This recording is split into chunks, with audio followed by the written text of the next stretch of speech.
ఏడాదికి పైగా యుద్ధంతో నలిగిపోతున్న పశ్చిమాసియాలో కీలక పరిణామం చోటు చేసుకుంది. ఇజ్రాయెల్ హెజ్బొల్లా మధ్య కాల్పుల విరమణ ఒప్పందం జరిగింది. దీనిపై భారత్ స్పందించింది.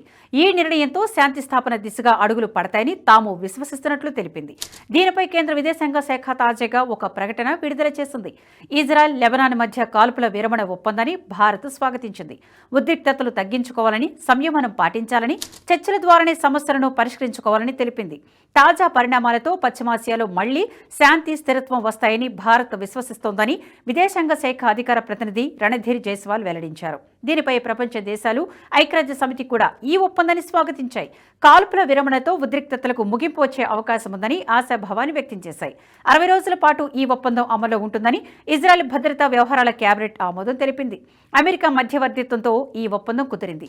దీనిపై అమెరికా అధ్యక్షుడు జో బైడెన్ కు నెతన్యాహు కృతజ్ఞతలు తెలిపారు. అయితే ఈ ఒప్పందం ఎన్ని రోజులు ఉంటుందనేది లెబనాన్ పైనే ఆధారపడి ఉందన్నారు. తాము ఒప్పందం అమలు చేస్తామని, కానీ దీన్ని ఉల్లంఘిస్తే మాత్రం అస్సలు సహించబోమని అన్నారు. విజయం సాధించే వరకు మేం ఐక్యంగా పోరాడతామని నెతన్యాహు స్పష్టం చేశారు.